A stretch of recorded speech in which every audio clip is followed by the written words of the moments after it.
Why don't we take a look at our first civilization, which is going to be Armenians on Arabia. And so what would you do here? So we're going to set it to all visible. Let's just take a look. Armenians are a civ that has some unique things for them in Dark Age. There are many civs in this game that just kind of play out. You can say if you do a scouts build, it's sort of all the same, whatever. But Armenians are a little bit different because they have cheap mule carts. And so there's two things about that.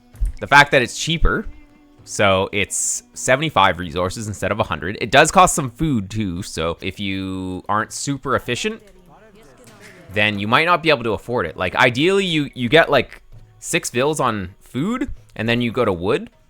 But say if your efficiency is just really bad for whatever reason, you might want to go up to like 7 on food and then 3 on wood. That might be better with them.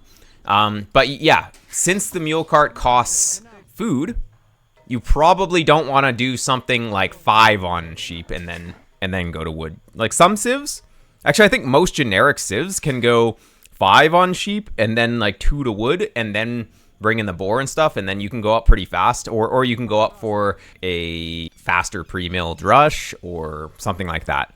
Sometimes 5 on food and then going to wood is just a nicer timing, but not for Armenians. Armenians, I think if you just play the standard 6 on sheep, then 3 to wood, you're probably going to be fine. Mule carts, they can bring in wood, gold, hunt, and stone. So if you have a mine that's close to a wood line, sometimes you want to just mule cart there, and then you can take the mine as well. Sometimes it can be good. Like, I don't know, even closer than something like this. Where would be a good one? Does this guy have anything like that? Yeah, I mean, something like this. Like, you could say take wood and then come and take stone as well or something if you wanted to adapt to a tower rush or whatever. So utilizing the mule carts can be something that you do with this civ and Georgians can be good. But yeah, in terms of what you're actually working towards with Armenians, they have a few unique things. First is that their mule cart techs are more effective. So that is your wood upgrade, gold upgrade, and stone upgrades. All 3 of those upgrades you really want to be kind of getting at an earlier time. Like gold mining is still not really worth it to get if you're just doing one range archer opening, but definitely hit double wood axe as soon as you reach feudal age. Is it possible to drop berries or fish manually to mule cart? Yeah. So if you wanted to drop berries in the mule cart, you generally wouldn't really do it, but say that you just have some berries and you want to drop it. This is kind of niche knowledge that you don't really need to know. You should be able to just turn him into a hunter and then drop. So as long as he's a hunter, he'll drop that into the stockpile. See, we got 5 food. So yes, you technically can do that, but it's not really a viable thing that you're going to be doing. Because the carry capacity is only 10 on this. So it's like, are you really going to be doing that every 10? Nah, not really. You're just not going to do that. Like maybe in some niche situation you have like 49 food and you just need like 1 food, but you have a mule cart next to your berries with no mill. Like, okay, you can. Maybe there's a situation where it comes up. Same as dropping hunt at the dock. Yeah, exactly. You can only drop food that a fisherman is carrying at the dock. But if you take hunt or whatever, that's not hunt, whatever, hunt, and you have a dock, you turn them into a fisher by right-clicking on the turtles or fish or whatever, then you can drop the hunt in the dock. So it's the same concept.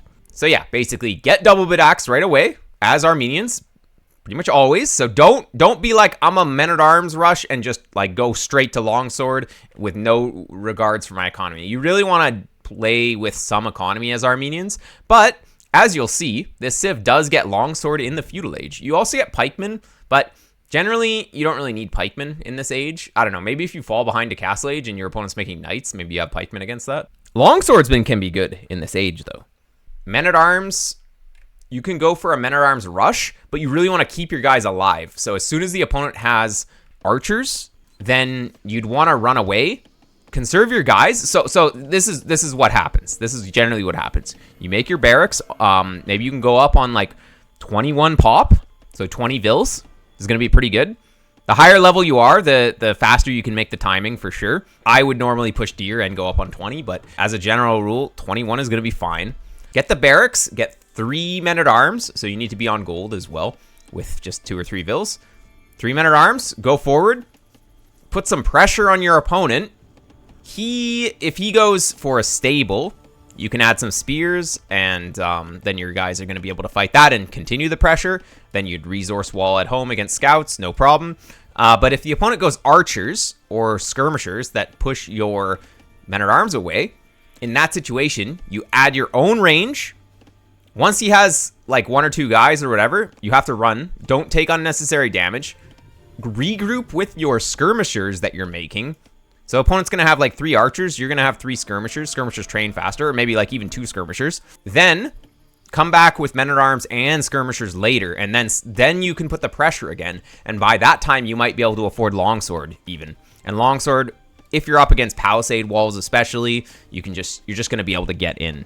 So that's kind of a viable play as Armenians. If you don't lose your initial men-at-arms, to just go for longswordsmen sort of mid-feudal age. Once you have a counter to archers, aka you go into skirmishers. Usually is very good. Otherwise, Armenians can play stuff like scouts. Since you have the faster working or like better double bit axe, that means that if you just play scouts against an enemy who's playing scouts or an opponent who's playing scouts, and say that the opponent is Berbers or something, they don't have any eco bonus.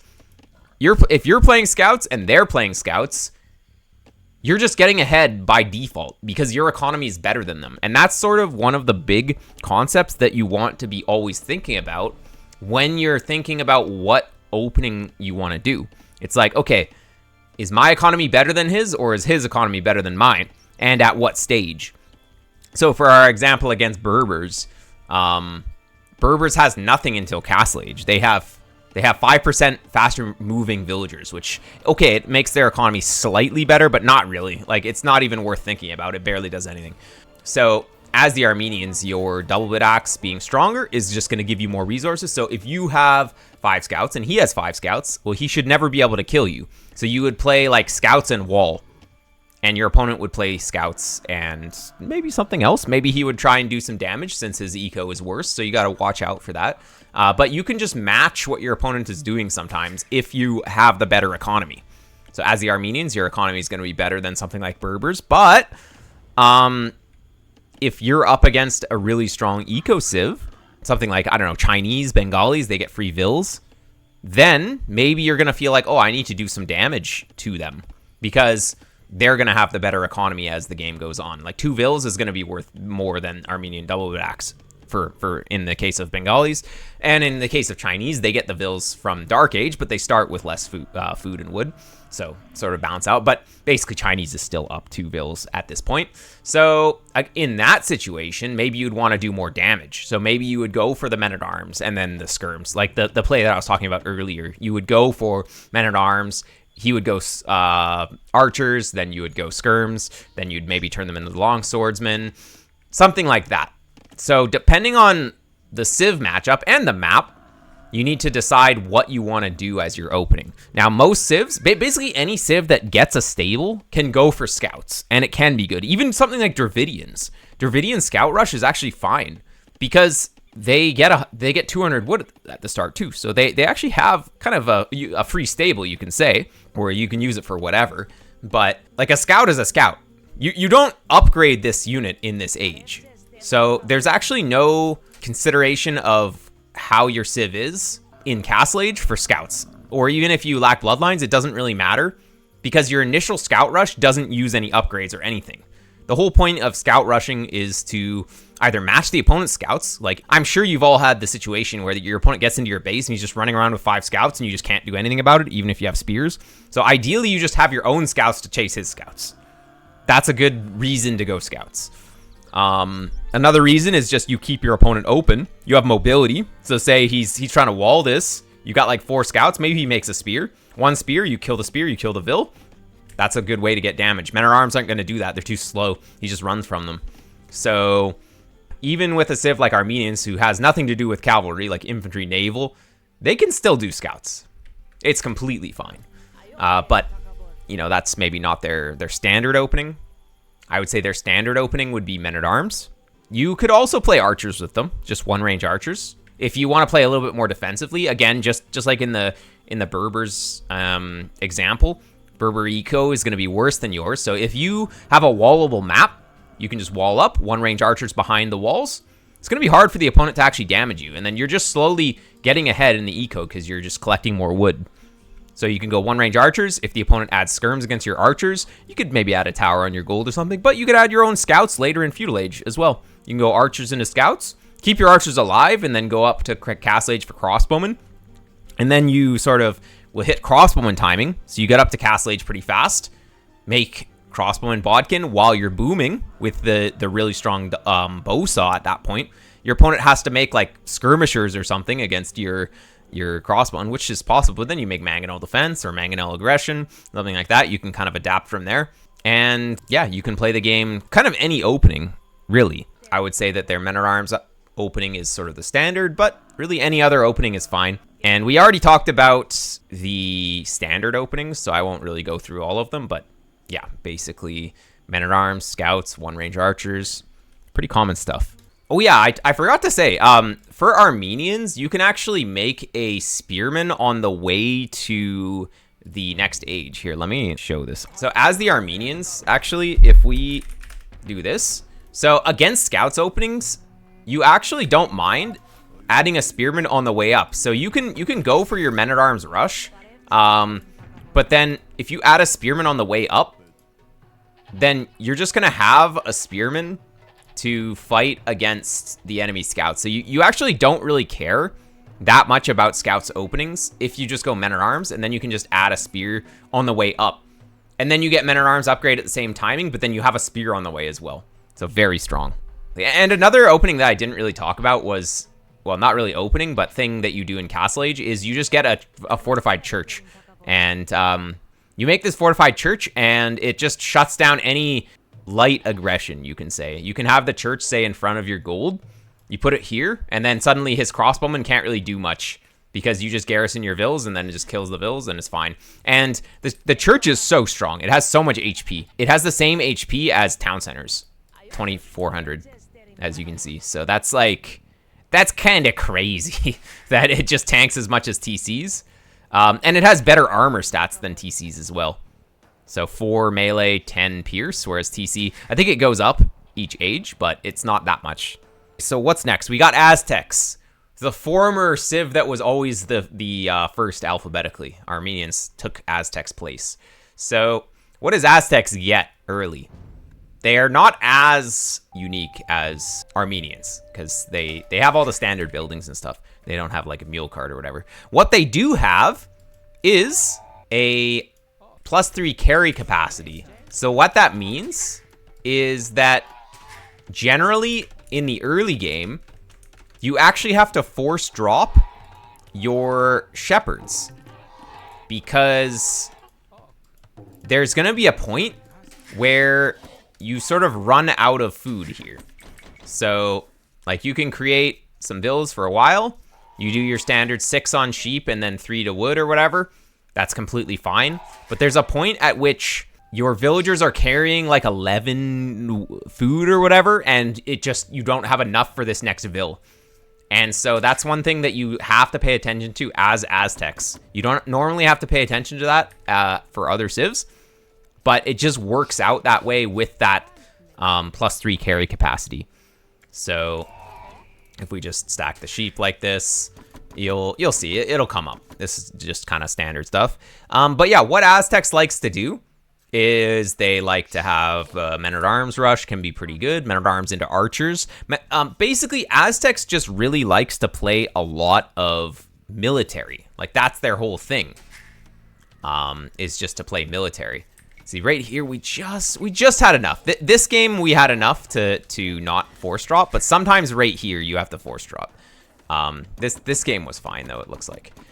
So yeah, if you go for infantry, you start with a +50 gold, which helps you with your men-at-arms rush. So you don't actually need to collect any gold, because normally you get loom, and that puts you down to 50 gold. then you have enough for 2 militia. You still have to collect 50 gold. But if you have an extra 50 gold, you have 100 gold in the bank. So you've got 3 militia, which is 60 gold, and men-at-arms, which is 40 gold. So you don't have to collect any gold to get your basic men-at-arms rush going. So what that means is you could, instead of going to gold early, you could actually just keep everything on wood and berries, or wood and hunt, and then what you could do is just go for skirmishers. Because if you go men-at-arms, your opponent's probably going to go archers, right? And if he goes archers, you want to have skirms. I mean, you could go for your own archers as well, but, you know, if you go skirms there, you don't have to go to gold early. It could be good. But Aztecs also just likes to be on gold to make eagles as well, so you kind of do want to be on gold, but that is just one thing that you want to go for. The standard openings for Aztecs would be men-at-arms as their main. You can go for just straight archers as well. It's sort of more defensive. Like if you just play one range archer, if your map is really easily wallable, or your opponent's map is really easily wallable, you can just go one range archers. Aztecs carry capacity, the +3 carry capacity, actually affects farms the most. So if you get a bunch of early farms down with them, then you're using their eco bonus the best. So if you look at Wheelbarrow gives moving 10% faster and carrying 27% more resources. 27% more resources is +3 carry capacity. So say that you have Wheelbarrow, you want to have lots of farmers.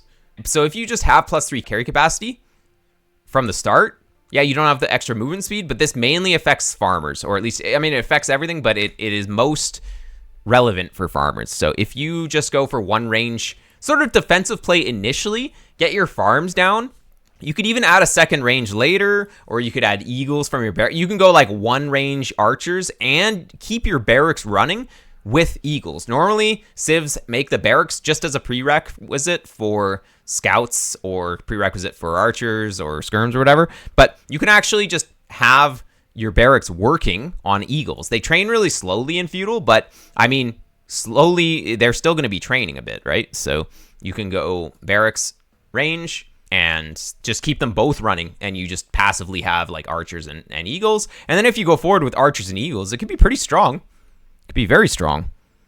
Men-at-arms is main opening, and almost every civ goes men-at-arms against Meso. Yeah, that's true. People do like to go men-at-arms against Aztecs because they respect the eagles. Eagles are really good. Men-at-arms is kind of one unit that can actually fight them pretty well. So Aztecs, they're really defined by their military units creating 15% faster bonus. Like this is the thing that you really need to keep in mind why you're Aztecs.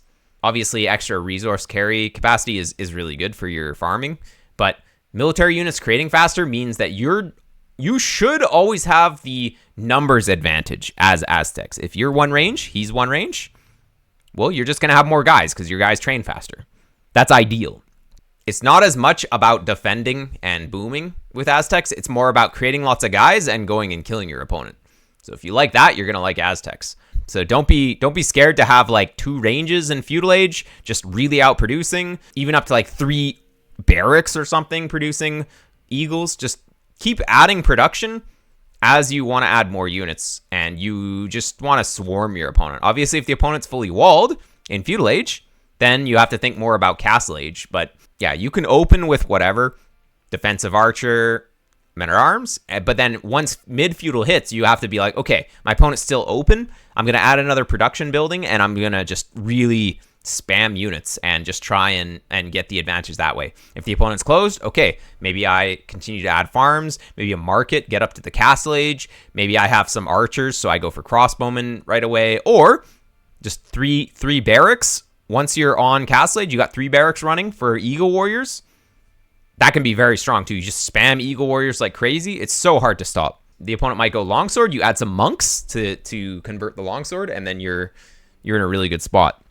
Because Aztec monks, they also have extra HP per monastery text, so they get really tanky really fast. And then their relics also generate 33% extra gold, which means that if you're on monks already, you might as well just take some relics, and it's going to be really strong. Yeah, that's basically how Aztecs are. Oh yeah, something to keep in mind is that generally if you're long distancing hunt, say that you sent out villagers to go to hunt and you're long distancing back to your base. Regular civs only need 3, or regular civs need 4 on hunt to take like the entire meat back. But actually, with the +3 carry capacity, you only need to have 3 villagers go to hunt.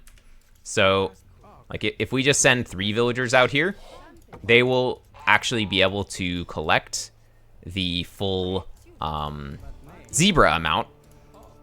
Because what normally happens is if you send 3 with a regular civ, they're going to collect most of it, but then it'll leave like 11 or whatever food on the ground. So then your vills will go take their 35 meat back, and then they'll come back and take like 1 meat and then go back again. But with Aztecs, with the +3 carry capacity, they actually finish the meat in the first trip, so you don't have to micro them as much. So it doesn't come up too often, but if you do like to long distance hunt, that's one thing to keep in mind. Very useful. See, look, 35 right here, and there's still a little bit of hunt left. But if you take that all, okay, there's like 1 hunt, but it's gonna decay. So now they're gonna choose a different zebra to take. So yeah, it's just a very like little niche thing, but it can come up. Long distance hunt is great for gathering everything the vills can carry and then building a mining yeah, I mean, that's what you can do as well. If you carry hunt, this is another little pro tip. If you carry any resource and you finish a drop-off building, they will drop that resource into the stockpile directly. So if we go like this, these guys all have some food. Nobody else is on food. You'll see that when the lumber camp finishes, you will actually get that resource into the bank. So very, very useful. See, they just drop the food inside the lumber camp. It also works for farms. Oh, I can't even make farms because I don't have a mill. But here we can do this. Maybe we turn on Aegis real quick and turn it off. There we go. They now have a bunch of food. You can actually drop it in here as well. So if you don't have enough resources or whatever, you can do that. And look, we just got a bunch of food. So very useful. So that applies to mill, mining camp, lumber camp, and farm. And of course TC, but TC is just a drop-off point for everything anyways, so obviously. So Bengalis is the next on the list here, and they've got some more things that they can do, but they are really defined by the +2 villagers that they get. So Tanz Centers spawn 2 villagers each after advancing in age. So in Feudal and Castle Age, I mean, going to Feudal and Castle Age, you only have 1 TC at that time, unless you are on a weird map that starts you with more than 1. But if you have like 5 TCs going into Imp, you're going to get 10 vills. So just something to keep in mind for that. But basically, getting to Feudal Age fast and getting those +2 villagers can be a very good strat with Bengalis. Since Bengalis eco, it's sort of one of the best in the game for a while because of the free vills. But you have nothing in Dark Age. So Dark Age, you're just generic. So you're not going to have any extra resources going into Feudal Age compared to generic. So that's not where your advantage is going to lie. Your advantage is going to start to appear sort of mid-Feudal Age, when those 2 villagers that you get on Feudal Age will start to pay off. And that's pretty far into the game. So you sort of have to survive until that point. You can try and pressure with early scouts. That can do something. Just try and counter what your opponent is doing is always good with the Civ, because, yeah, you're just getting ahead by not even attacking. So, like with Bengalis, you don't even need to attack your opponent to get ahead. So, if your map is fairly wallable, just wall up. If your map's not really wallable, try and match your opponent's army investment. If he goes scouts, you're going scouts. If he adds archers, you add skirmishers, or even your own archers, and you just match. You sit on a hill. You try and wall some of your base. You sit on a hill with your army, and you match what he's doing. And then he can't kill you. And then you're just ahead because of your eco. So that's a good way to sort of approach how to play Bengalis. So yeah, you can go just 1 range archers behind walls, especially if your wall or your map's fairly wallable initially. and then maybe hit like a crossbow and timing later. If you do go to Castle Age fast, you do get an additional 2 vills, so they probably do benefit from marketing up to the Castle Age as well. That should be a pretty good play, is to get to Feudal Age fast, start building up 1-range archers, and then sort of market, like make like 8 farms, mark it up to the Castle Age, go for crossbow and timing, and then you have another 2 vills. And then you're ahead 4 vills, which is just a ton. And you're applying pressure with early crossbowmen. This play should be insane with them. So obviously if you advance too fast, you can't really afford anything because it takes time for your villagers to pay off. It's not like getting free resources. It's just getting villagers, which, yeah, they collect with double attacks. It's like 28 wood per minute or something. So you can say 25 wood per minute with double attacks due to some inefficiencies. For example, Dravidians get plus 200 wood. So if each villager collects 25 wood in a minute, 25 times 8 is 200. So basically, that's 8 villager work minutes. You get 2 vills, so you are only even with the Dravidian bonus after 4 minutes of those 2 vills working on wood. You can say 4 minutes. So that's kind of a long time, right? Then you start to get ahead of the Dravidians bonus. But it takes time. The key here is that Bengali bonus, you have a sick economy, but you have to protect it. Your villagers need to be working, and you need to have time. After, like, 4 minutes, you can say, then it's starting to pay off compared to a comparable bonus like, or, well, a different bonus like Dravidians plus 200 wood. So, yeah, it just takes time.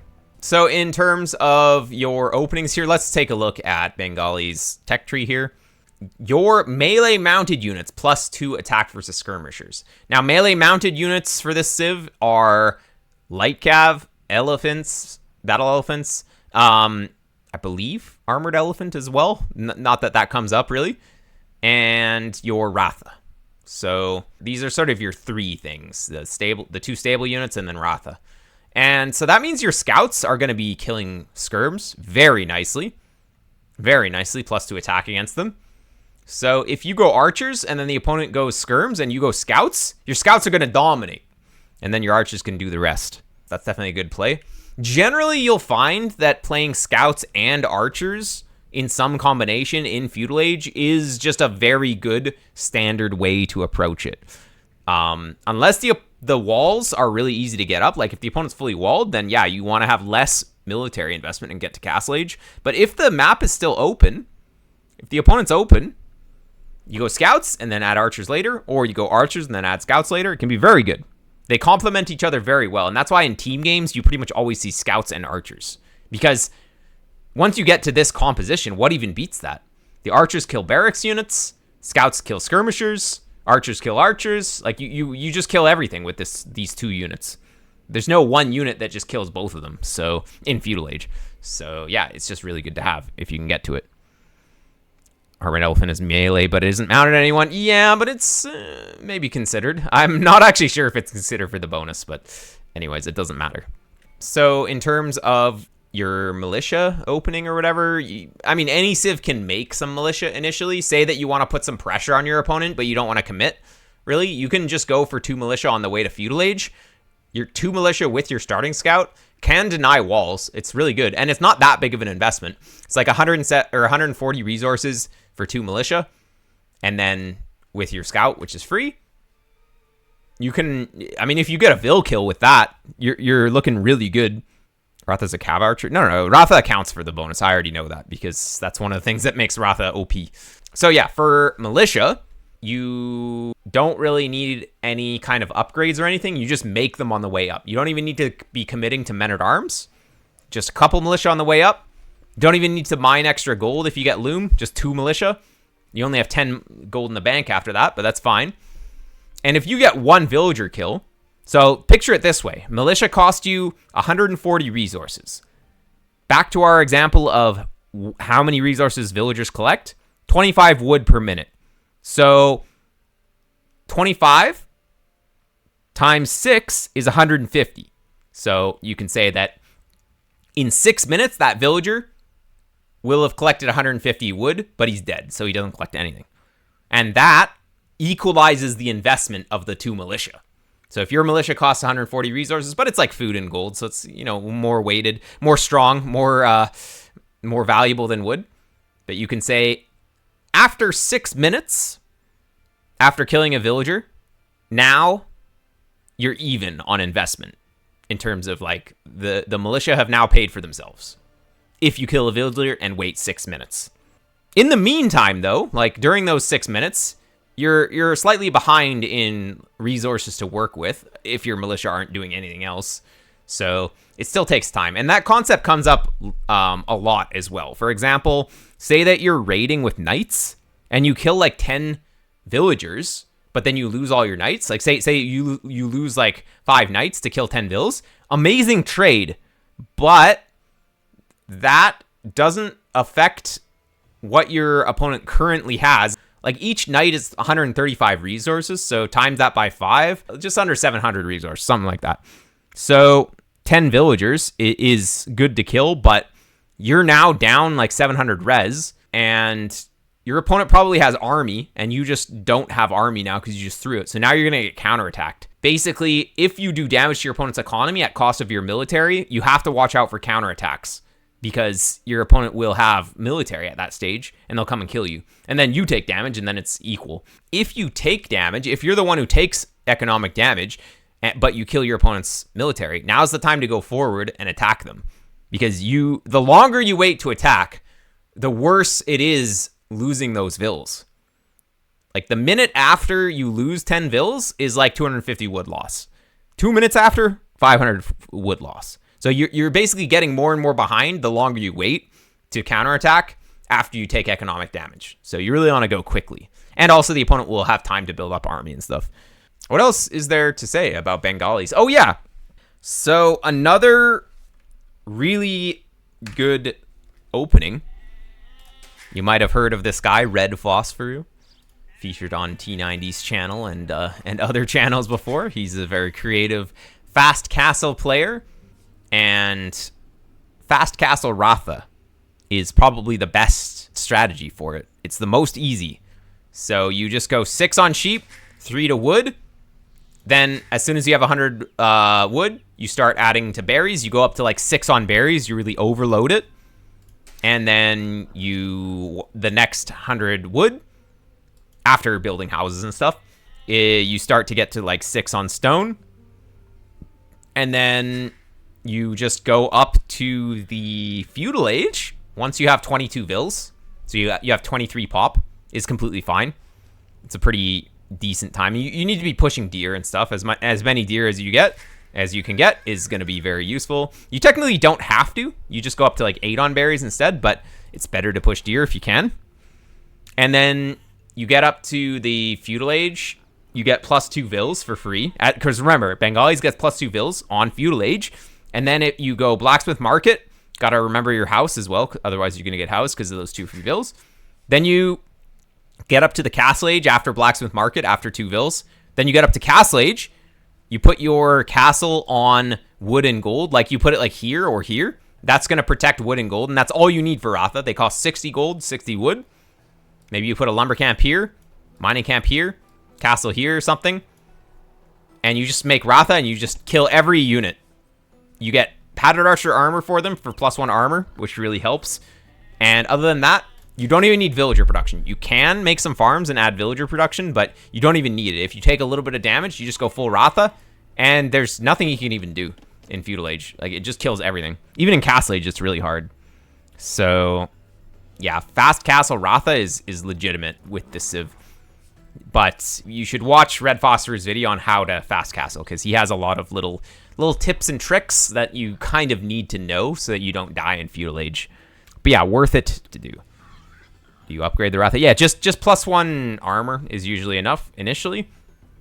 Red Phosphor has a bunch of strategic considerations, like when to go for Cav Archer style upgrades and when to go for just no upgrades and more units and stuff. But yeah, very strong. And also, you can go fast castle monks with this civ too, because their monks have +3/+3 armor. If you look, monks extra armor, which can be very strong. So, and of course, you just get a +2 villagers by reaching the castle age. So even if you had to idle your TC a little bit to get to castle age, you get +2 vills once you're in the next age. So your eco ends up being pretty strong. FC monks, and then you have monks at home to just convert everything in feudal age, and you're just booming. Can be very good. And if he goes for a siege push, well, your monks will deal with that.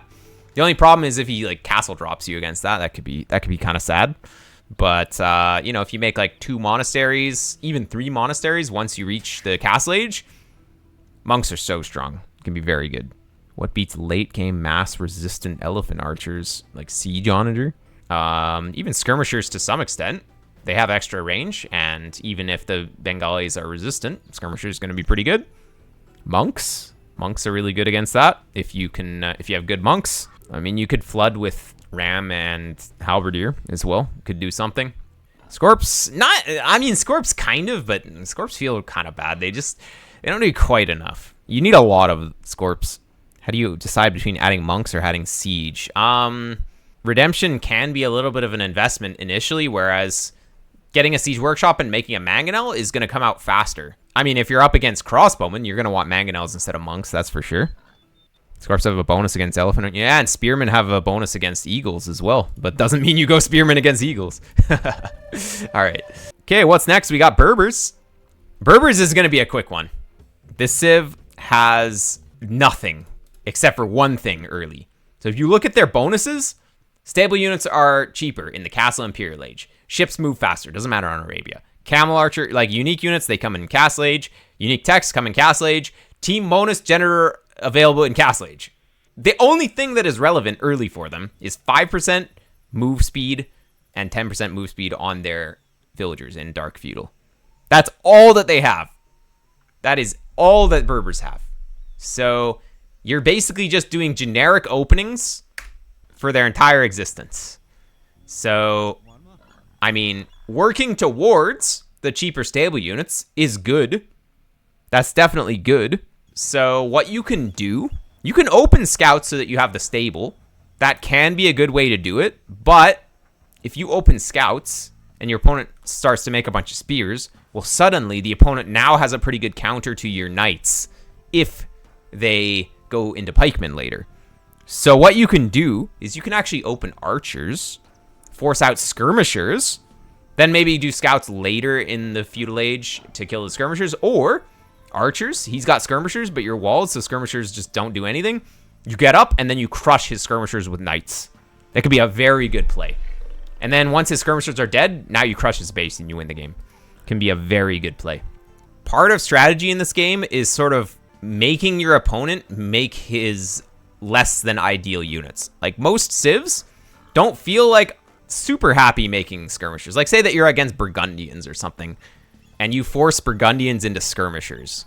Well, I mean, yeah, he can defend with skirms, but he like his skirms are not really a late game unit for Burgundians. It doesn't really fit with the rest of the playstyle. Like you don't really play cav archers with them. Your unique unit doesn't really benefit from that stuff. So it's kind of good as a cavalry civ like Berbers to sometimes just open archers, force out skirms, and then crush them with scouts or crush them with like cavalry in the Castle Age. Can be very good. But of course, you can just go scouts initially and then add archers later in feudal age. Then you can maybe pick off some spears. And even going into Castle Age, if you have like 8 archers with just fletching and you're in Castle Age, that's still going to be one-shotting pikemen. You're still one-shotting pikemen with your feudal archers. So honestly, like you don't even need to upgrade them any further past just fletching. So you can just go for that knight spam with some archers, and it can actually still be really good. If you get behind in feudal age as Berbers, because that's kind of normal because you have no eco bonus or no real eco bonus here, because 5%, 10% faster movement speed on vills doesn't really give you many more resources, like a little bit, but not that much. If you get behind and your opponent's going fast castle crossbowman timing, then you can think about janitors. So janitors are sort of a skirmisher on a horse. They have 15 extra HP, but other than that, same stats. Well, 1 less range as well, but whatever. They're on a horse. They get close. So the idea is that you can get just +2 armor on these things. You get +2 armor. Suddenly, crossbowmen are doing 1 damage per hit. You have 50 HP. You get second armor, and you get like 6 to 8 of these guys from 2 ranges on Castle Age.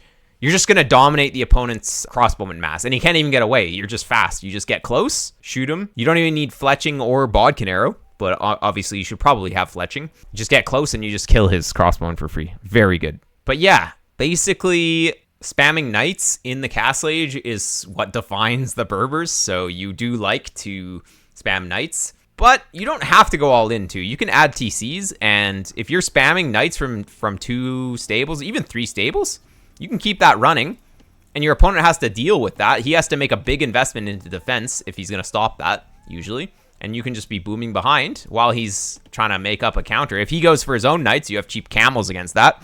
If he goes for ranged units, you have janitors, potentially. So you have a lot of options in the Castle Age as Berbers, but in terms of openings, you kind of feel like you have to do some damage usually because your eco is always behind.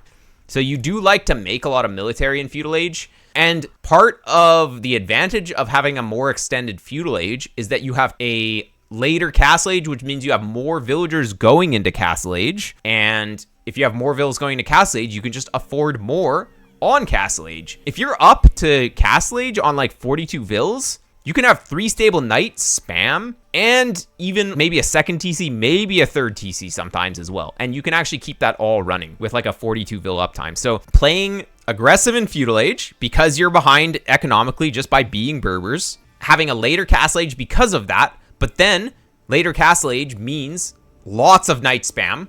I'm circling this area because this is probably where you'd put your stables. Lots of knight spam in the early Castle Age with some boom behind it. And that's where you take advantages.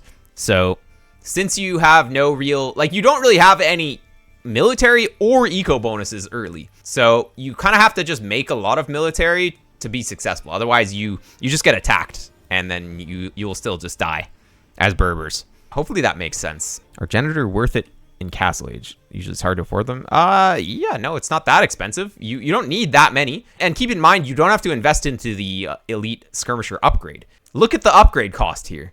360 resources. And guess what? You also don't need ballistics for janitors because you just get close. So 360 resources for elite skirm, 200 for the university plus villager build time, however many resources they lose out on for building. And ballistics itself is 475 resources. Like, you're saving a bajillion resources if you just go straight into janitor. And that does the job. How's janitor against skirms? I mean, with the mobility, you can kind of do something micro-wise.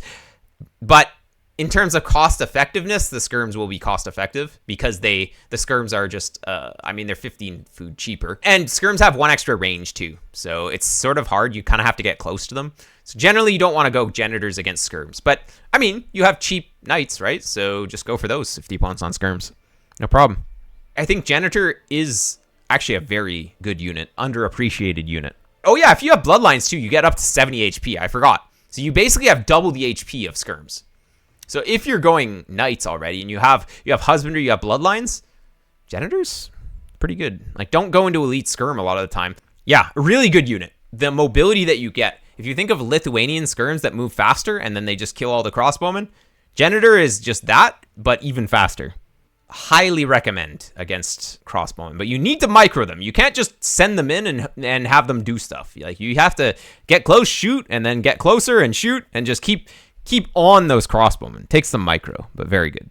And yeah, just cheap cavalry in the Castle Age is really good. It's not showing the discounted cost here when I'm hovering it in the tech tree, but I think the light cav are like 68 food, which is really nice. And yeah, just, you get gold and food discount on these units as well. So super, super good. Skirms counter janitors. I mean, yeah, janitors need to have some kind of counter. I think that's all I have to say about Berbers. Like, Berbers, fast castle camel archer is not really a thing because you just need to have upgrades, and with fast castle and camel archers train really slowly.